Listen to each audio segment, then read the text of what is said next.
Hello. I don't believe we have anyone in the live chat yet. Let me just grab that link. Still see me when I'm on this? Okay. Yeah. Oh, yeah, I can see myself. But I don't want to do that because that's going to confuse the fuck out of me. So I'm going to start posting this link up in different places. Boom. Sending that to BLG. Boom. Sending it to a friend of mine. It's in the Ring of Fire Discord.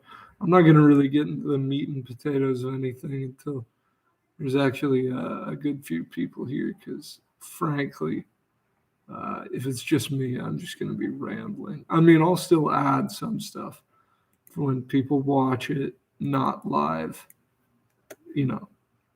But I want to wait a bit just in case some people join up.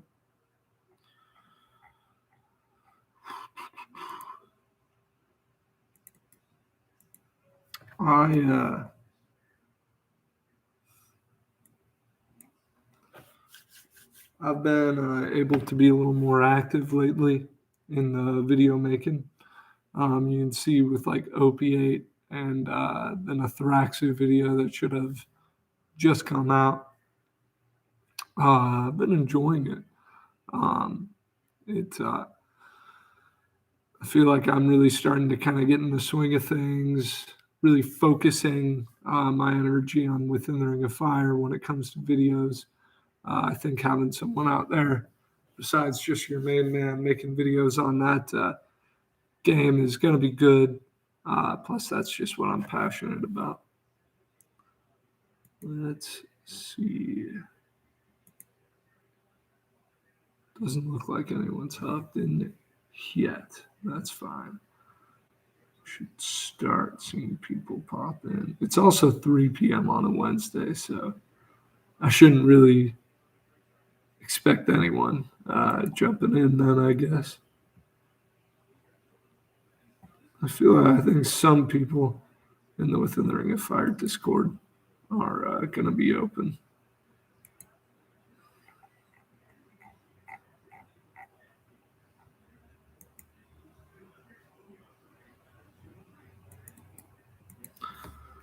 Let's see here to a group of fellas.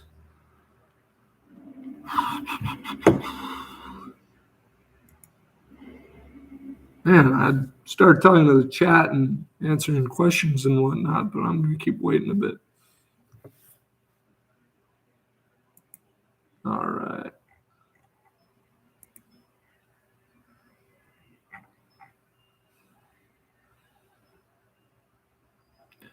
I've been playing in a superhero game that my friend runs. It's really good. Playing this character, Solid Stone. He's like this big dude in his, I think, late 40s. And he's kind of like the patriotic, propaganda vibe going on. And he's basically invincible. So he's got this whole ass sort of ego going on, but he's also a good guy. We got some of my friends in that game that are putting a lot of good work forward with the way they role play. The GM even lets us come up with like NPC ideas. So it's pretty fun.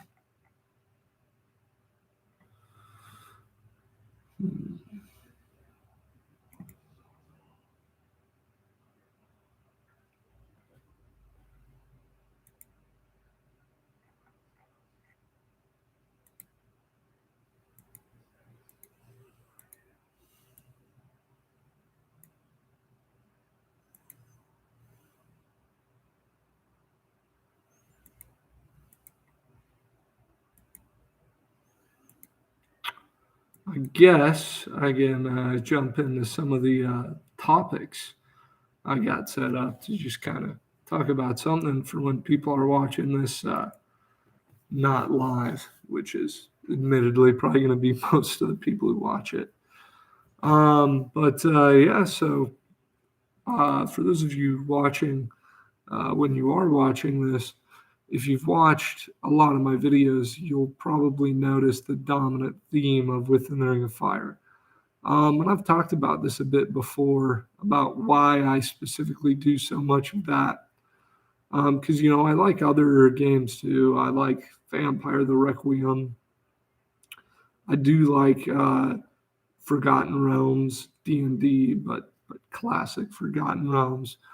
Um, I want to make videos on all that stuff and whatnot, but really, Within the Ring of Fire is the game that I have just autistically no life. I know most of the. I've got a lot of the book memorized. I'm really passionate about it. It's the go-to game for me. Up and above the rest. It's very much my favorite game ever made. And so I can, when it comes to video making, most of the inspiration I get is for this game. I want to go a bit into what exactly Within the Ring of Fire is for people a little unclear on that, but I'm going to wait a bit longer for that, see when people actually get in the chat. You know what? I'm going to post this on the Raw Facebook, this link. So let me figure that out. Facebook.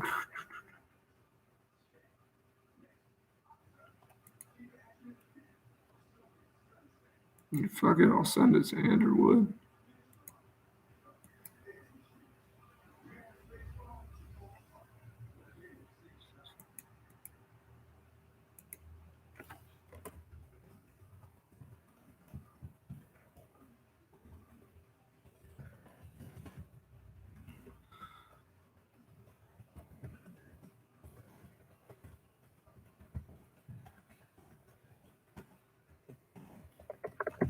There we go. Sent that to him. And also gonna drop this in raw immersive games too. Uh,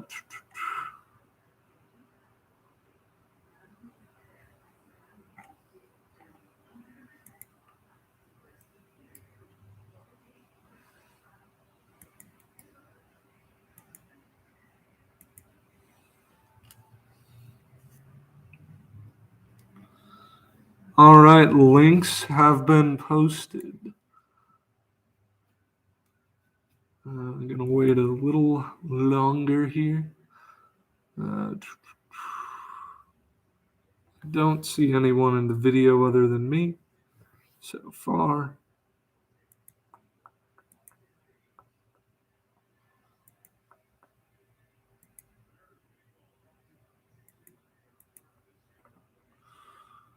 Let me.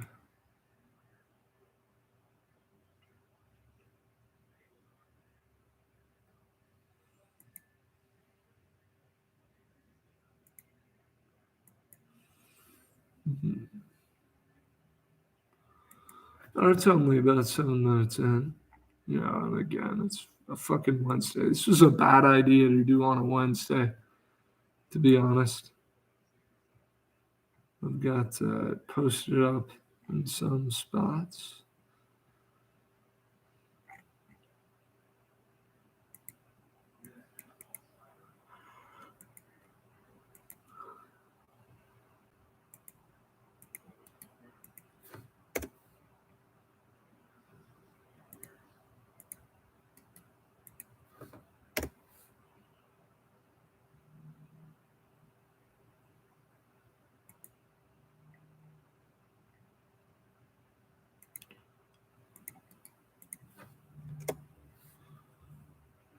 All right, let's see here.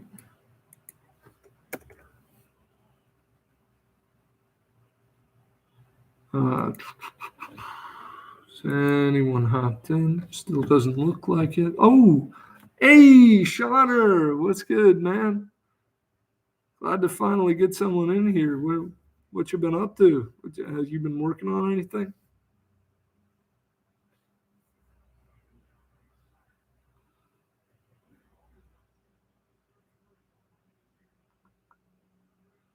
Python programming.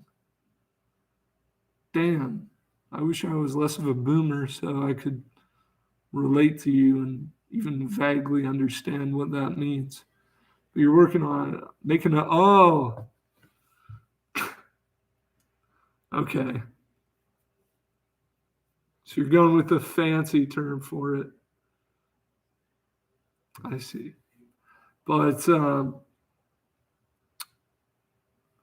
I gotta tell you, man, the Black Lodge Games has done some incredible shit. Like the fact that they came out on the scene and introduced me to a lot of guys like you who all make fantastic shit as well.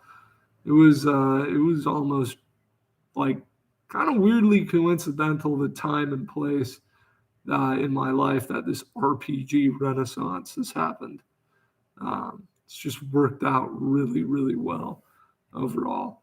Um, but yeah, let's see here. So I guess I'm curious from your perspective, man. So there's the argument about like, oh yeah, the brigade. Andrew Wood occasionally makes videos. I really enjoy that. I'm hoping more people hop back on it, but a lot of people are also busy, uh, and it's hard to make this into anything you can make money on. But speaking of like role playing games, one debate I've seen go on. Yeah, that's true.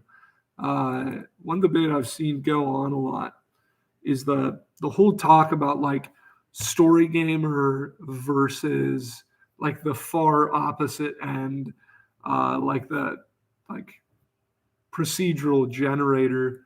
And I've just always found that debate to be a little bizarre because I feel like the obvious answer is like a middle ground, and maybe you lean one way or another, but it's always blown my mind when I see people taking like firm stances on either side of that. So I guess like where would you say you are, just the audience in general on that spectrum?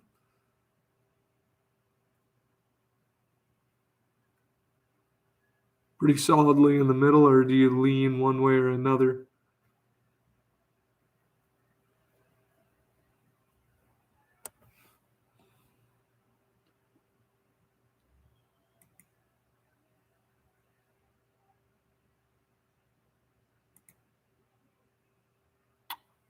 Think he may have. Hmm. Well, looks like somebody's in. Is that still Sean, or did he drop and someone else joined? Oh, there we go. Yeah, no, I get what you mean. It's got similarities, but it's not the same thing. Uh, and it's difficult to explain why they're different. But if you've actually played role playing games for a while, you understand the difference. I guess the closest thing I would relate it to, uh, yeah, I'm not a LARP guy. I've changed my opinion on LARP somewhat. I used to like be like, nobody should do that. That's fucking weird. But I've come around to it. I respect it. It's a completely fine way of role playing. It's just not for me. I don't know why. For some reason, it makes things less immersive for me because I kind of feel like I'm reminded too much of like how I would play as a kid, and that's fun. But then I just want to like run around and have fun in that way. If I was out LARPing, I'm not even kidding you. Even as a grown man, I would be so tempted to play tag. Um, but Mother may I or LARPing. No, absolutely no in between.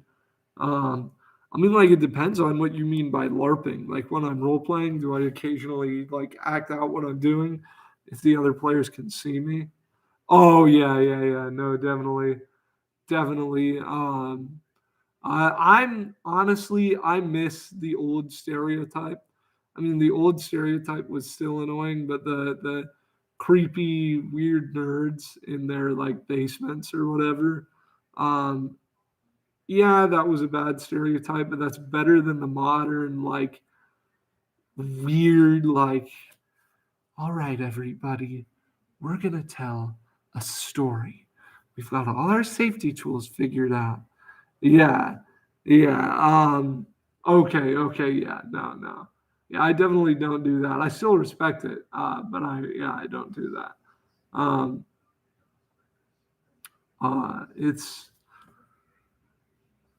weird. I can never get the reasoning that people in the hobby have for taking these like extreme ends of arguments where the answer should be in the middle.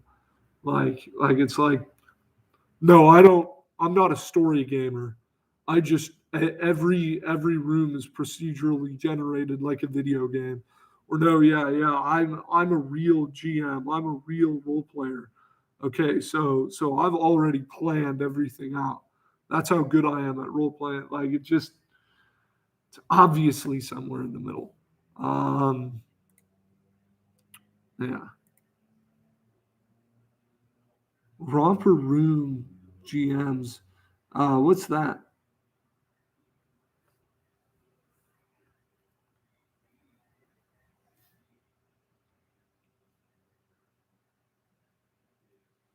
Is that some sort of like freaking like in the vein of the Onyx Path Publishing safety tool stuff, like that sort of group? Oh,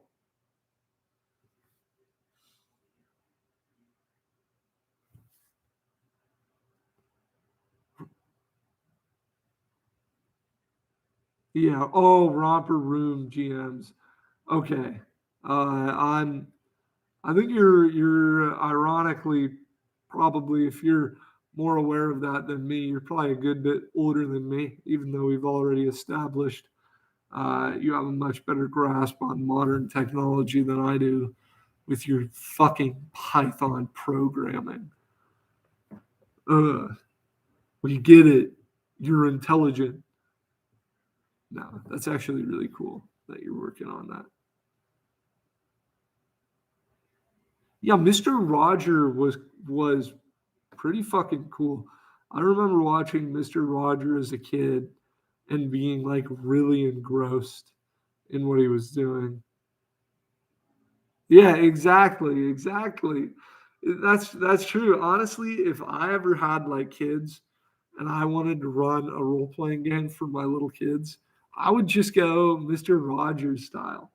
Um, uh, well, it looks like the king is hiring you to save his daughter. Ooh. I'd have to, depending on their age, could get couldn't get violent with the role playing. But once my kids are, if I ever have them, 10 or 12, Pirates of the Caribbean role playing definitely, at least something of that variety. I feel like tweens would really enjoy that sort of thing. Reading Rainbow, I didn't really experience a lot of Reading Rainbow. I had Mister Rogers, Barney the Dinosaur, which looking back now was not very good in my experience. It was pretty fucking brain dead. Um, like I feel like that show was more made for people who were on shrooms than for children. Um, Read Between the Lines. Did you ever watch Read Between the Lines? That shit was gas. Um, I watched that show when I was little, and it got me into Like, I mean, yeah, they are. They are. It's just the lessons, I mean, for the most part are, but not necessarily always told in the best way for modern children. But you know what? Modern children are pussies. Let them hear about getting absolutely dismembered and cooked up in a pot and fed to a witch, because that's what happens when you fucking walk out into the woods without an adult. Yeah, yeah. If we're being serious and not joking, yeah, they are. Yeah, yeah. I mean, that's a lot of adults too, dealing with that. A lot of the opinions people have today can be boiled down to "fuck you, dad." They're just rebelling for the sake of rebellion, and now their rebellion is mainstream. They like think they're rebelling, and yet everyone in power is like, yeah, you're cool, but yeah, yeah, it sucks, and it especially sucks because a lot of these people, it's not their fault. They just uh, they just didn't really get the sort of upbringing they should have. I mean, obviously, you're still responsible for the shit you pull, but yeah, I agree. I agree. I don't want to get, deranged narcissists in my game, even if I feel bad for them. I want to have a good game, decent people where we can get along. Uh, yeah, yeah. I mean, outside of role playing, I personally find myself able to deal with these folks. But yeah, not at the table. It just does not. Like, I don't mean that in a mean way, but it just it's not good for you and it's not good for them. If you're that detached from reality, you shouldn't be, playing a fantasy game. Uh,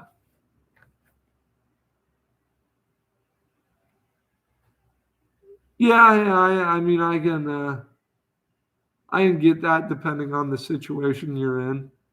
Um, I'm not saying anyone should try to be some sort of like savior or whatever the fuck, and try to just like be like, yeah, I put up with all the narcissists and all the really dangerous mentally ill people. I'm just saying that like I can understand if you're healthy about it. Yeah, in Within the Ring of Fire, role playing is the core aspect of the game. The first thing in the book, besides a little bit of fiction, is about role playing. It's a massive section explaining the core aspects of the game, which are, make a character, play a character, and stay in character. Um, and so I make that very clear to my players, and they're all good people that I know well, and they're all relatively sane. Um, of course, a couple of them are weird, but not in the way we were discussing. Damn it, I have a bad glare. I'm sorry about that. Uh, but yeah, Within the Ring of Fire, yeah, his videos were great. His videos and the Onion Kid 99's videos, those two channels. I grew up with those. I was like 14 when I discovered Within the Ring of Fire, and I got really into it. And the funny thing is, I hadn't like played D&D or done anything like that before. So Within the Ring of Fire was, I mean, I had done a little bit of D&D and Pathfinder, so that's actually not true. But and then a lot of weird house rule stuff. A friend of mine he's a really good role player. So I don't know why he. That's the thing. I just don't hate D&D as much as a lot of people do. I notice people either hate it or they're like it's the best thing ever. I just have not been exposed enough to it to have a firm opinion. I like 3.5. I like advanced 1 and 2 editions. And I know this is going to be controversial and get me burned at the stake, but 5e mechanically is okay.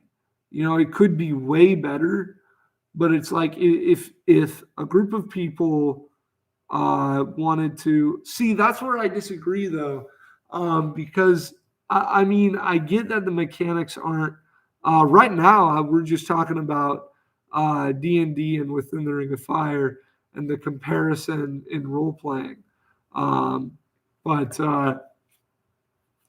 I do think it's way more possible to role play in 5e than a lot of people think it is, and that it's somewhat designed a little bit. There was an attempt. Look, I'm not the D&D guy. I don't love D&D. I'm just saying if a decent role player, if a group of decent role players were like, hey, we're doing a 5e game, you want to join? I wouldn't be like, no, I fucking hate 5e. I'd hop in. I mean, yeah, but that's a little bit of a stretch. Honestly, that would be really funny though. That would actually be really fucking funny if you did that with someone. No, I think it would be funny. I don't think it would be boring at all if you got a few friends together and played Monopoly, and you were like, guys, let's pretend this is real. It would get really dark really fast. I'm fucking bankrupt, dude. Role play in Candyland. I don't know. That just kind of sounds like doing psychedelics, but with extra steps. Yeah, it would be funny doing it once. But yeah, I'm gonna start hopping a little deeper into my topics here. I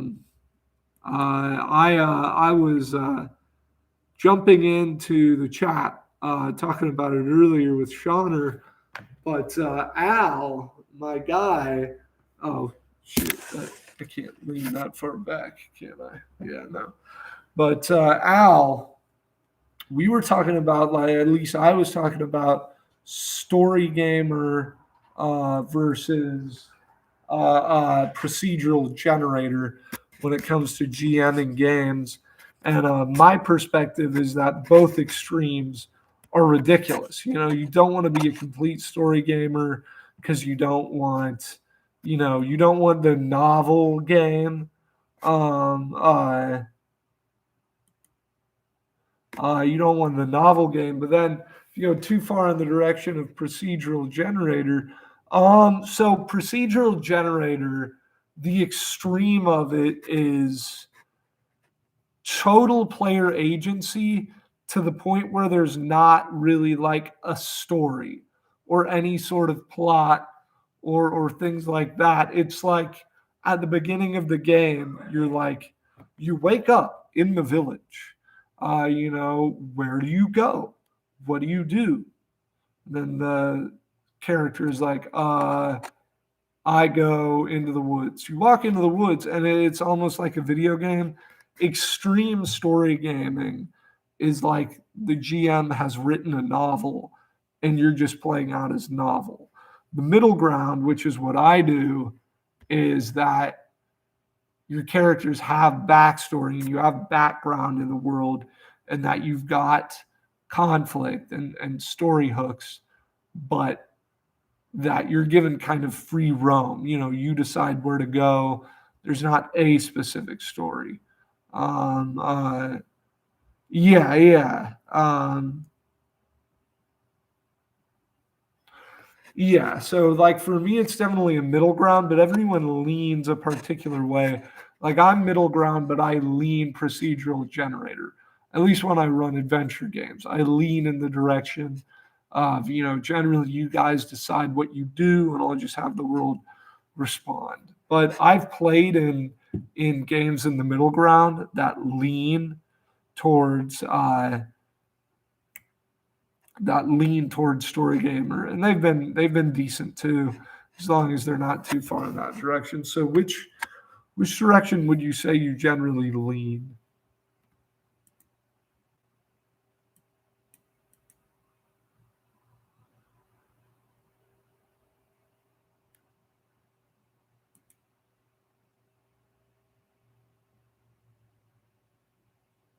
You still in there, Al? Al?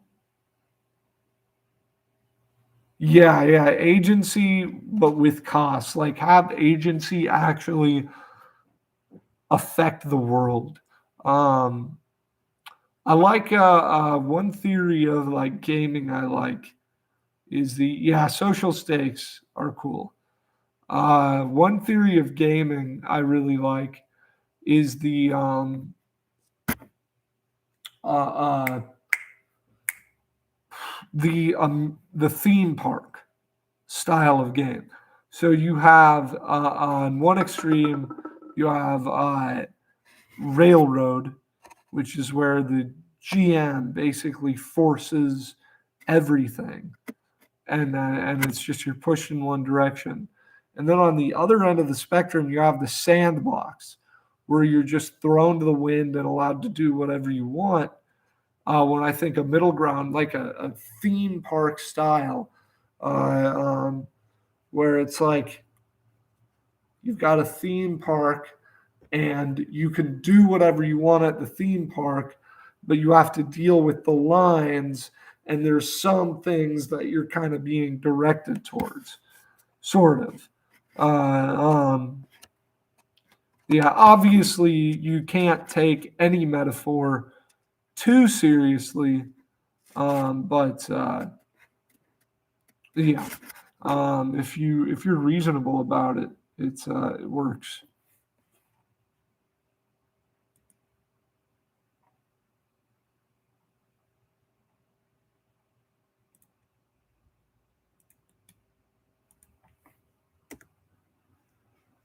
Posting links in more places.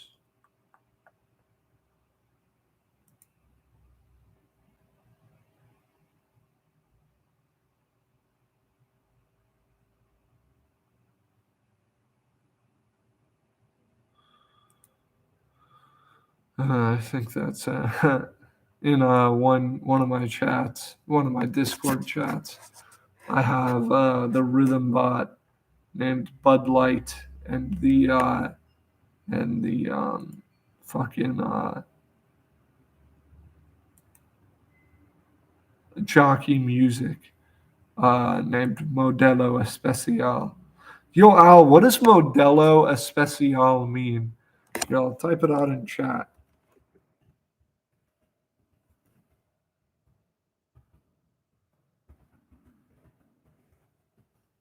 What does that mean?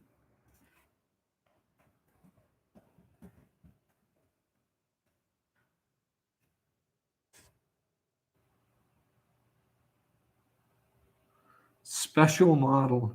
Cool. That's the name of a beer that it beat out. It's a Mexican beer that beat out Bud Light as the number one beer in America, which absolutely blows my mind. It's so funny, dude. That was, whether or not you agree with Bud Light's position on that issue. Fact is, it was obviously a bad business deal, a bad business idea when you think about the sort of people who drink Bud Light are like they're like rednecks. They're like, I'll get myself a fucking Bud Light. This is the 10th one today, and it's only 3 in the morning. They're gonna see that ad they did and be like, what the hell? This shit gonna turn me LGBT? But nothing against any group of people. I just rationally, it doesn't really check out as a business strategy. Immersive Espanol light. Honestly, there's a game. I'm forgetting the exact name, but it's Aztec. It's an Aztec fantasy game that uses the OSR, and it's not technically Espanol because the Aztecs are like pre-contact of the Spaniards. Uh, um, yeah. Part of the way you get XP in the game is by capturing prisoners and sacrificing them to the gods. Uh, um, yeah, yeah. Uh, Oh yeah, no, it's called like Texapahucu or dude, I'm so bad with the freaking Aztec words. What I did I pronounce the N in Espanol correctly?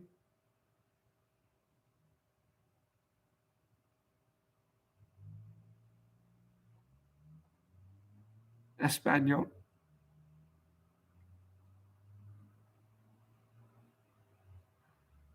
It's an N. Well, what do you call that letter? An N? Español. N. Look, it just looks like an N with a funny ass hat. An. It's An Espan. An. Bruh. You're on a wacky language, man. Only American English should be spoken everywhere in the world, and everyone should speak it with a West Coast accent, if you will. And you will, and you shall. They do. Yes. This is not a chair. This is a charito. This is a man chair, not a woman chair. La chair. El shoe.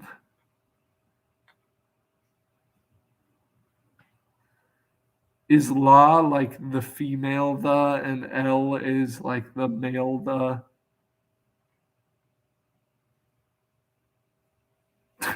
That's crazy. Even the. That's awesome, dude. I didn't know that. I thought la was like a different language. That's true of Italian as well, and French, uh, and certain other languages throughout the known world. But I would talk a bit about what Within the Ring of Fire is. But right now, the only one in the chat is you, and you know exactly what it is. So I guess I wanna ask like what do you think of like this, for lack of a better term, political movements in the hobby, such as the Satanic Panic in the '80s or the Great Wokening of the modern times? General roleplay topics. All right, well, let's just going through the topics I have on my computer. That's just something I was thinking about, like the '80s Satanic Panic or the yeah. What do you think of like some of the wokening of the hobby in the modern day? Yeah, '90s. Our mutual friend of ours, who shall remain nameless for privacy's sake, is running a great game in a '90s setting. Yeah, I get that. It's just my only issue with the woke stuff and why I think it's worse than the Satanic Panic is the Satanic Panic was the outside world trying to tell the role-playing industry what to do, and they only listened as much as they could. The problem they got away with as much as they could, but they only listened to them when they had to. But now the new political thing, the new satanic panic, which is all the woke people getting upset about, what they think is inappropriate. It's coming. The call is coming from inside the house. So it's our own people, our own team, turning against the rest of us. Well, yeah, no, I'm cool with if I run a game that takes place in like modern times. I'm cool if you want to play a character who is woke, but it's when you start like telling people that they can't do certain things, and when you start talking about like safety tools and stuff, it just gets weird to me. And it's trying to push it on other people. That's my issue. If you want to do that at your table, whatever, but it's the everyone should do this the way I do it that kind of gets on my nerves. Um, but yeah. Um, Al, do you have any experience with Forgotten Realms? Yeah, I think safety tools are fucking gay and stupid. But I understand if you disagree with me. As you and I play together a lot, and we do not use them. It's for the most part. There's like stuff that we just generally don't do. Like I don't describe sex or whatever. But you know, yeah, exactly. Just for me, it's yeah. Again, my issue, I personally do think safety tools in general is pretty gay. But having boundaries is fine, but it should be a natural, organic thing that just comes from friends role playing together. I don't like to make it clinical, but yeah, we like almost everything on the table. That is true. But what do you think of Forgotten Realms? Do you have any experience with that setting?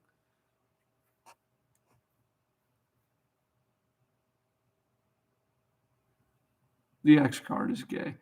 But yeah, you think anything about almost none or none? Okay. So you don't have any thoughts on that? Ooh, you know what? I'm curious, Al.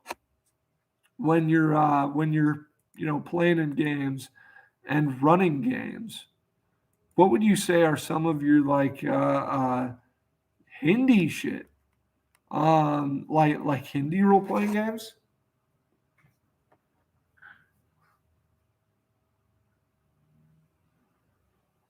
Like there's a game called Arrows of Indra that might lean into that. Doctor Who RPG, that's not fucking Hindi, bro. That's gay. Did you mean to say indie shit or Hindi shit? Yeah, Arrows of Indra is, I believe, like Hindi, like Indian Hindu fantasy game. I might be getting the exact specifics wrong. But yeah, Arrows of Indra. It's an old OSR game, just like Lion and Dragon. You like Lion and Dragon. Lion and Dragon is quite literally an authentic medieval fantasy RPG. Um, yeah, Hindi games sound fun. Um, but so you don't know a lot about Forgotten Realms. That's okay. There was a time when Forgotten Realms was the indie setting. Can you believe that? There was a time when it was like its unique own weird thing that just blows my mind. That now it's become this bloated corporate money making tool. These fucking Wizards of the Coast can gargle some nuts. Golly, I hate that company so much, dude. Pathfinder, also known as Mathfinder, also known as Assfinder, also known as Poindexter. Pathfinder was a group of people who worked on 3.5 who wanted to make their own thing. And so they split off and became Paizo. And they basically used a lot of the rule systems from 3.5 and their rules, like Wizards of the Coast is an evil, greedy company. Paizo is run by deranged autists. Their rules are as complicated as they can possibly be. It is the most rules heavy setting on the market as far as I'm aware of. Like combat, like you have a small combat that's probably going to be an hour and a half of play.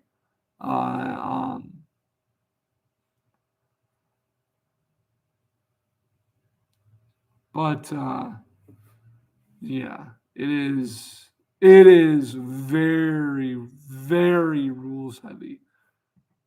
Math Finder is. Um, but you know the reason I talk about Forgotten Realms so much is there should be a good option for classic role playing. Like it sucks. Like don't get me wrong, I love indie games almost more than anything, but it should be possible to do good, fun role playing with like elves, dwarves, all that and whatnot. Yeah, no, like they're good if you make them good, but it's like any good role player can turn anything into a good role playing game. That's true. But the modern setups, just like modern Forgotten Realms, is so bland. Um, yeah, I get that. But well, yeah, you could just run 3.5 Forgotten Realms, but I just think, well, Fate lore. I don't know, dude. Fate is a mixture of really good, cool stories. Like if we're talking about like Fate Zero and Fate Stay Night. Oh no, we're talking about role playing. I started thinking about fucking anime, dude. So I haven't watched Fate Zero in so long. They took that shit off Netflix. I'm so mad, dude. Uh, yeah. Um, I mean, I just like an original game. Like I know this is wishful thinking, but a new original game that does the classic elves, dwarves, orcs, all that stuff, but in a new and original way, but that still captures the very traditional sort of aspects. Yeah, Dragon Age could be interesting. Um,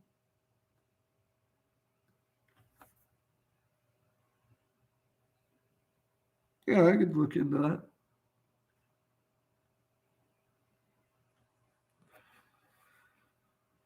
Let me look into this. I do feel like people try too hard to like optimize their rule system. Like the people who go like extremely far with the house rules, where they're like, I'm going to create the perfect rule system by removing this bit and then putting this bit in, and I'll totally optimize it to the best rule system. And it's like, dude, just go with the rules of the game you're playing. Just find a rule system that works and do that. You don't need to, and it's annoying because then it's like the rule system is never done.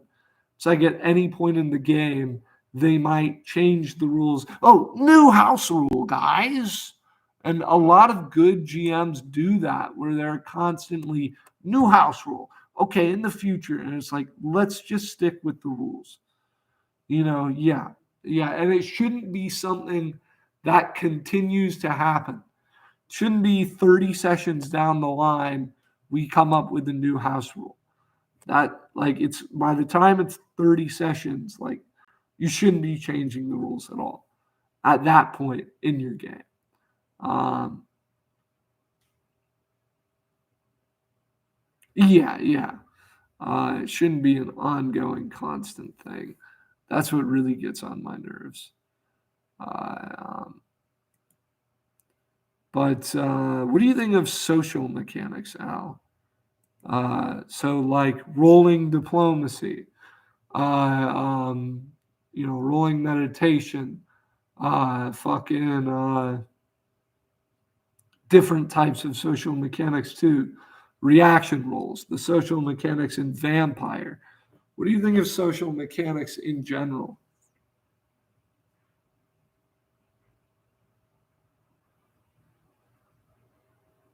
Yeah, I agree. I actually kind of like it. Um,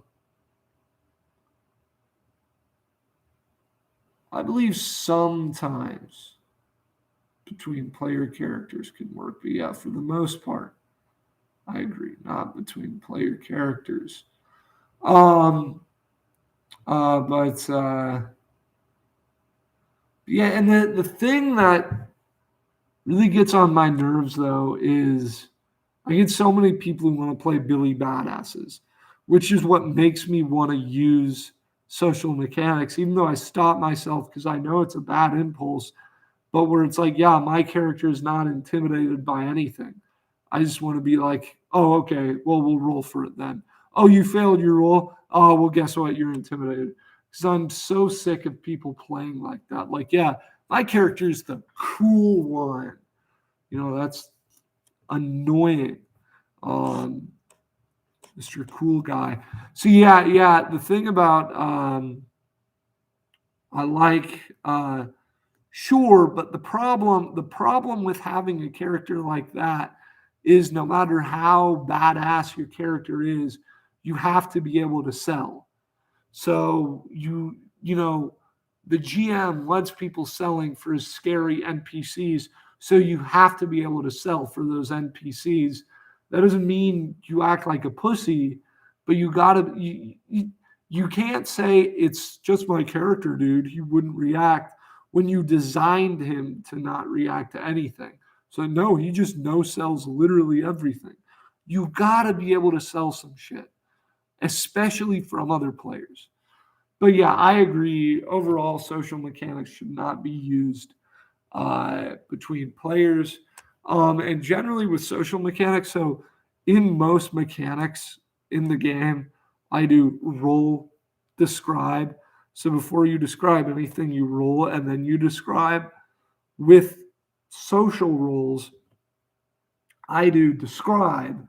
So just role play it out for a bit, and then we might just go with that. But depending on a situation where it could go one way or another, now roll, and then depending on your role, describe some more.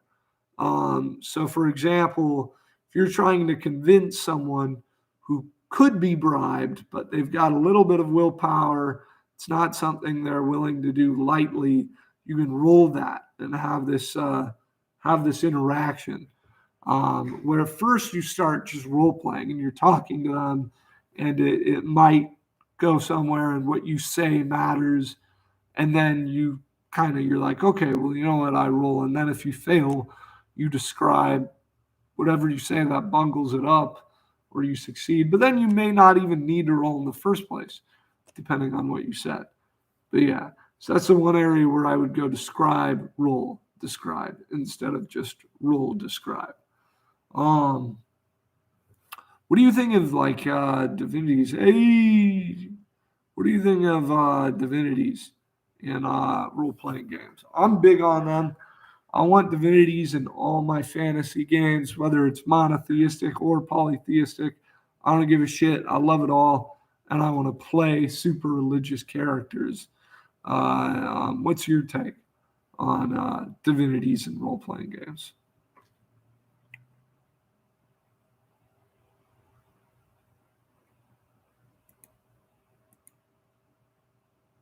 Omens, yeah. Yeah, no, I agree. Having those inconsistencies and like weird, what the fuck is going on? That can really add a lot to a game. Yeah, yeah, I agree. Sort of strange happenings in the sky. Ooh, we got someone else in the chat. Who's that? Who's that? Who just hopped in? Oh, somebody's shy. Yeah, yeah, seriously. Devoted sects that disagree on interpretations. I don't like that for every church, but a lot of churches I like that. Like having, uh, the different churches of El Sam or whatever, churches of the same divinity that don't get along. Yeah, that's true. But I like really religious games. I like a lot of divine shit in my games. Man, somebody's in the chat being shy.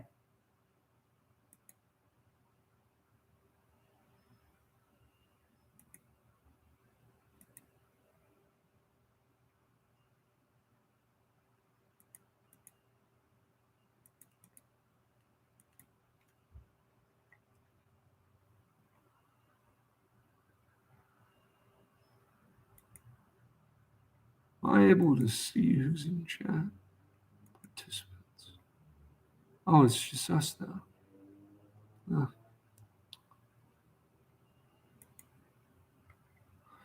But let's see. What else? Yeah, I'm really big. Oh, all right. Oh, gotcha.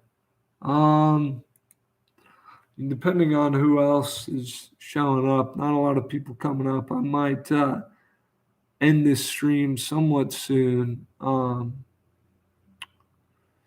yeah, Al. Before you go, what are some like media inspirations? Like things that from like TV or books or movies or whatever that help you with running games that have inspired you specifically.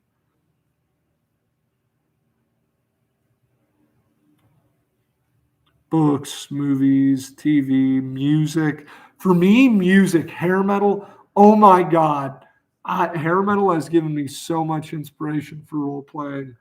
Um, uh, Power metal, fantasy metal, dungeon synth. Dungeon synth is fucking nuts. Um, that shit is great for role playing. I in the game I run that you're in, I've often just played dungeon synth in the background.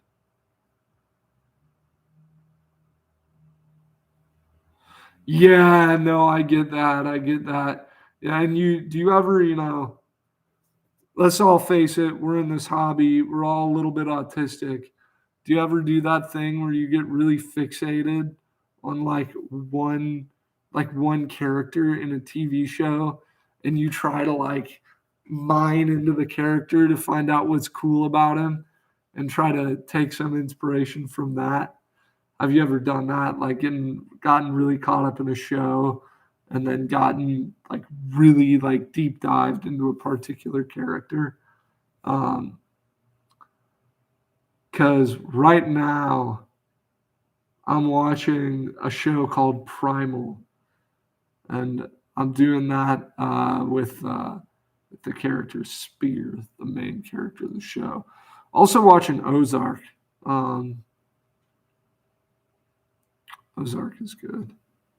Uh, Bro, I'm sorry, but like I've tried watching One Piece the anime. I don't think anyone actually thinks One Piece is a good show. I think everyone knows that it kind of sucks is just everyone watched it as a kid. Everyone watched it as a kid and they're like, this is fucking great. One Piece is the greatest anime ever made. I know. I don't know why. It's such bad voice acting. It's so I know, but a lot of them watched it as kids and then they grew up. Like it was like in like the 80s and 90s or something. And they were like early 2000s it may have been. And they grew up and they think it was so great because they watched it when they were kids. And so it's nostalgia. Look, there's some stuff like that for me. Pokemon. I've been rewatching the old Pokemon anime, and that shit is pretty fun.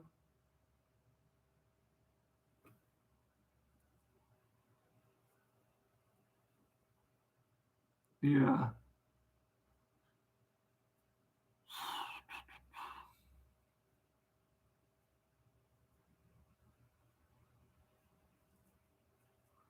Yeah. Is he stretchy in the live action?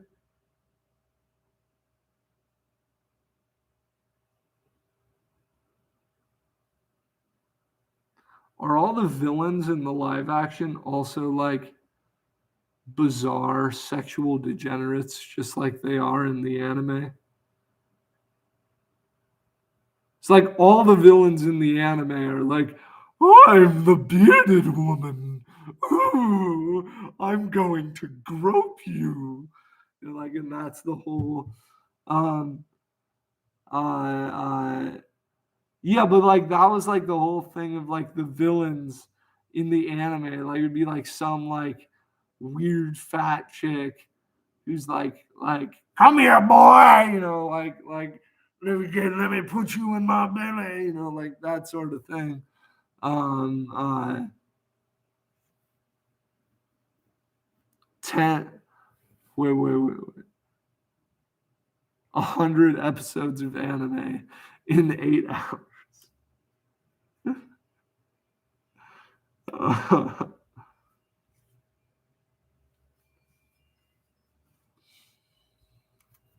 But yeah, looking for good modern anime, looking for good modern shonen. That brings me back some of the classic shonen vibes, but is also fresh. So much of this shonen that I try to get into, like I've tried to get into Demon Slayer, and yeah, Demon Slayer's okay. Oh, Inuyasha is great. Inuyasha is great. Um, uh, I like it. I started watching it as an adult. It's great. Blue Exorcist. Oh my gosh, dude. Oh my gosh. In my late teens, Blue Exorcist was like bread and water for me, dude. I watched that show and I was like, this is so cool. This show is so cool. So Blue Exorcist was great. Gurren Lagann Tengen Toppan. Gurren Lagann is my favorite anime. Watch that with my brother. Reminds me of honestly my relationship with my brother, who just got married. So that's awesome for him. Uh, but like my problem with a lot of this modern shonen, like Demon Slayer, which Demon Slayer seems like a good show, but the issue is like I want to watch shonen, and I want to watch like badass manly dudes, and then a lot of it is just like the characters look like toddlers, and it's like what the fuck? Like they're like children and they're pussies. Like oh no, please don't attack me, Demon King. Or I'll fight you back, Demon King. But it's like, no, you should be like, I will whoop your ass, Demon King. Look at that masculinity going. Um, yeah, but it's not animated. It's different when it's real. Okay. All right. Yeah, I've been doing this for about an hour, and the only guy besides me uh, is about to leave. So I'm probably gonna end the live stream now. You know, it was a fun hour. Next time, I'll try to find a better day to do it that's not 3 p.m. on a fucking Wednesday. You too, man. Anyway, hope you all enjoy watching this not live. It's pretty rambly, but that's fine. Maybe you'll be interested. See ya.